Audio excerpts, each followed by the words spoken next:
Hari ini saya nggak puas. Nggak puas sebagai prinsipal. Cuma menjadi pertanyaan saya melihat dari trik ya tadi itu kita mau dikelabui. Kan? Ya. Jadi Presiden Joko Widodo mau mencoba mengakali kita dengan cara keluarkan kepres. Nah itu dia. Jadi nanti kepres itu dia bersembunyi di balik ketiak kepres. Ya, itu tadi.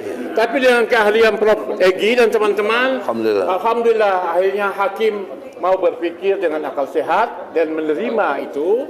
Bahkan juga membuka ruang untuk merevisi dari jabatan presiden menjadi pribadi Joko Widodo. Ya kan? Jadi sekali lagi ini kan sayang sekali. Tadi pagi Bung Rijal Fadila menulis tentang jasa palsu sama dengan presiden palsu, ya kan? Nah mudah-mudahan ya kan pada sidang berikutnya. Ini proses sidangnya terbukti. Sidang terbukti ini, sudah terbukti bahwa jasa palsu sama dengan presiden palsu. Presiden palsu tidak boleh bersembunyi di bawah ketiak kepres. Kalau mau jahat aja, ya kan gitu ya. Kepres pun di bawah undang-undang. Kepres di bawah undang-undang, dia mencoba mengakali seolah-olah kepres lebih tinggi dari undang-undang. Ada dua undang-undang HIR sama HIR dan itu dia. Jadi menurut saya sebagai prinsip mengajak kepada kita semua rakyat Indonesia, inilah konsekuensi jasa palsu, presiden palsu, akhirnya melahirkan presiden yang penuh dengan tipu-tipu. Sekian. ini kemenangan rakyat. Yes. Rakyat menang. Satu, berhasil mengganti majelis. Itu ini bukan perjuangan ringan.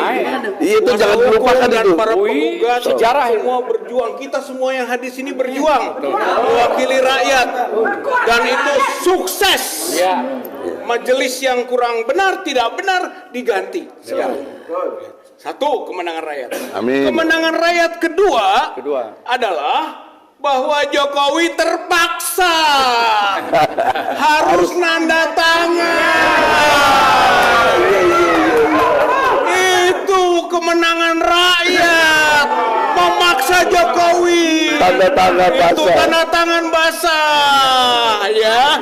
Yang ketiga, kemenangan rakyat di depan kita akan terbukti ijazahnya palsu. Insyaallah. Dan yang keempat, presidennya palsu. Buat dari boneka kayu. Assalamualaikum warahmatullahi wabarakatuh. Topik. Ya udah agak mendingan mikirin ini. Ini sudah masuki bulan keempat. Tapi ada hasil yang luar biasa hari ini. Hakim berani memutuskan mustinya seperti apa tuduhannya, gugatannya, dan wakil Jokowi harus seperti apa. Nunggu memasuki bulan keempat. Jadi strategi ngulur-ngulur waktu habis napas juga. Karena pengacara kita nggak mau main-main terus mundur. Tolong dipikir, nih hakimnya besok diganti pecat lagi yang mutus. Bakal dimarahin. Karena kesian hakimnya majelis yang pertama kenapa mundur? Karena ngusir. Jokowi perwakilannya nggak benar. Dia mabok. Yang ini ntar dimaki-maki lagi nih. Atas saya dimaki-maki lagi. Saya nelfon. Itu siapa yang mutusin begitu? Jadi tolong doakan hakim yang walaupun menunggu 4 bulan untuk membuktikan sekedar ngasih lihat ijazah gua susah amat sih. Tapi kalau memang ada ya susahnya apa? Tapi tolong paham, kalau bukan berbohong ya bukan dia kan? Karena bawaan bawinya memang berbohong. Ini menarik, nggak sepele. Kalau sampai ketahuan dan harus membuktikan dia berbohong, dua, dokter andasnya ijazahnya apa, insinyurnya ijazahnya apa, nggak usah ngomong yang SMA lah. Terus lagi daftar ke KPU sebagai capres, ijazahnya apa? Jadi KPU-nya kena juga. Karena anaknya sekarang pun sudah daftar nggak benar diterima oleh KPU. Jadi mari kita rame-rame walaupun 4 bulan bersyukur. Terima kasih buat tim pengacara khususnya rekan saya Prof. Egy ini lanjut dan Anda diminta hadir terus. Terima kasih. Wassalamualaikum warahmatullahi wabarakatuh. Doain. Semangat untuk semua rakyat Indonesia, terutama untuk emak-emak yang hadir tetap konsisten dan selalu istiqomah ada di perjuangan ini. Di Jokowi palsu atau ijazah palsu tetap sama. Yang jelas kita bangga dengan lawyer para advokat yang ada di samping saya. Beliau berhasil menerobos masuk sampai ke titik keberhasilan saat ini. Bapak Jokowi, Anda harus menandatangani semuanya dengan tanda tangan basah. Kami tunggu di sidang berikutnya. Jika tidak bisa, Anda out, tumbang, dan Anda dideklarkan sebagai presiden palsu sedunia. Oke. Itu saja. Terima kasih untuk semuanya. Saudara-saudaraku sebangsa dan setanah air, pertama-tama mari kita menundukkan kepala, kita mengucapkan innalillahi wa inna ilaihi rajiun. Telah berpulang ke rahmatullah salah satu bapak bangsa, ekonom ya, seorang legendaris, seorang begawan ekonomi yang hati dan jiwanya diperuntukkan untuk Indonesia tercinta hingga akhir hayat masih tetap garang menselepet ya orang-orang yang di dalam pemerintahan itu sudah melanggar daripada sumpah dan janjinya sebagai pejabat negara. Oleh karena itu sebelum saya ngomong, mari kita sama-sama membacakan Al-Fatihah. A'udzubillahi minasyaitonirrajim. Bismillahirrahmanirrahim.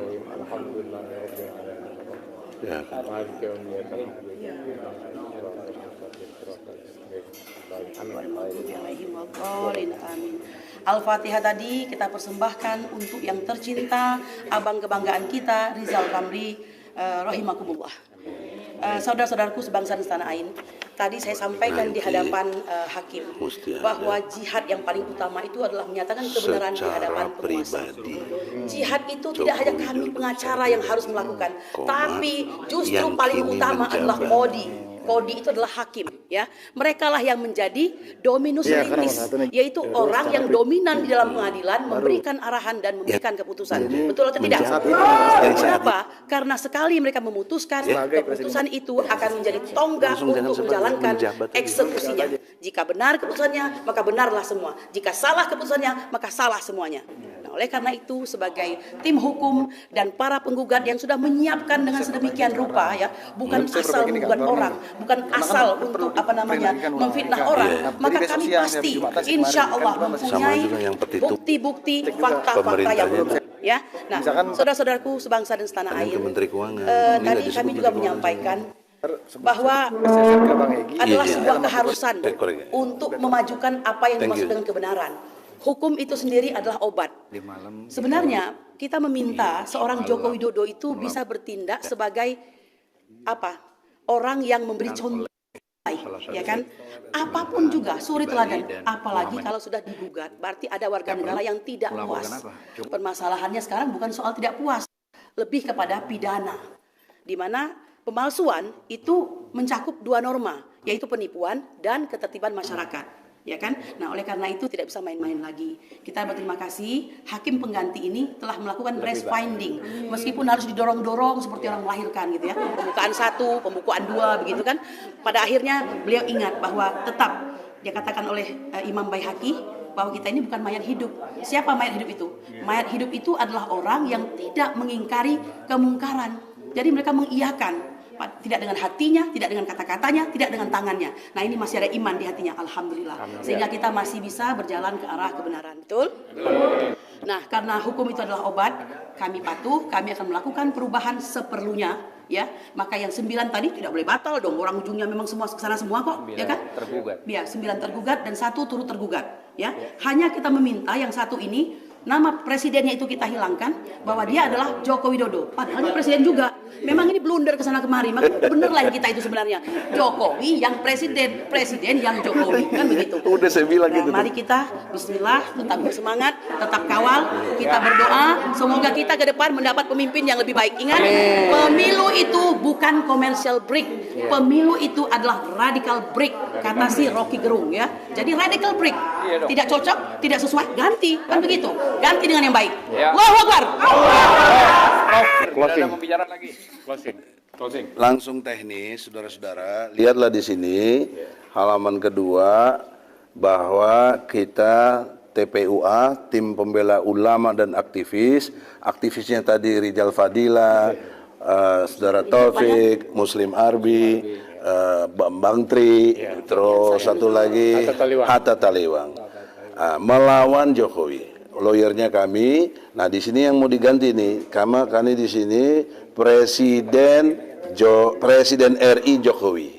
Nah, kalau ini mereka beralasan bisa pakai SK, bisa pakai mandat dari Mensesnek dan Jaksa Agung. Nah, bagaimana supaya tidak demikian? Sekarang presidennya kita drop, dibelakangkan, gitu loh.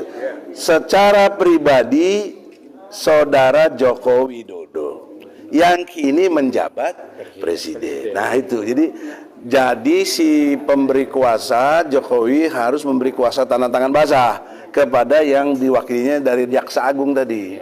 Nah, jadi nggak bisa lagi dia atas nama SK, nggak bisa. Karena ini ada jangankan di HIR yang udah lama, di Undang-Undang Pokok Perdata, Pajak 1793. Nah, poinnya? Pasal 1793. Apa poinnya? Oh, poinnya bahwa seseorang yang memberikan kuasa kepada pihak lainnya itu harus dalam bentuk surat kuasa yang asli ditandatangani. Sama aja sama HIR. HIR pasal 123. Nah, jadi saudara-saudara, perubahannya sudah mendasar dan janji hakim tadi 3 hari dari setelah masuknya, kita akan masukin besok karena harus banyak yang dirubah sedikit dalam pengertian ini, karena juga kemarin juga ke petitumnya juga, karena kita menuntut pemerintah ini. Nah, di sini harus menuntut ke Jokowinya. Nah, di sini ada ada Menteri Keuangan. Kenapa? Karena Jokowi mengatasnamakan dirinya sebagai presiden. Jadi dia telah menyalahgunakan wewenang luar biasa. Maka implikasi hukumnya, utang luar negeri kita yang 9.000 triliun Jokowi sendiri bayar sama konglomerat yang dukung dia. Nah, kan di kantong Jokowi ada 11.000 triliun. Bayarlah 9.000 triliun itu. Masih ada 2.000. Ya, masih kaya juga kok. Tapi bayar itu utang negara. Kalau utang BUMN tambah utang swasta 20.000 triliun.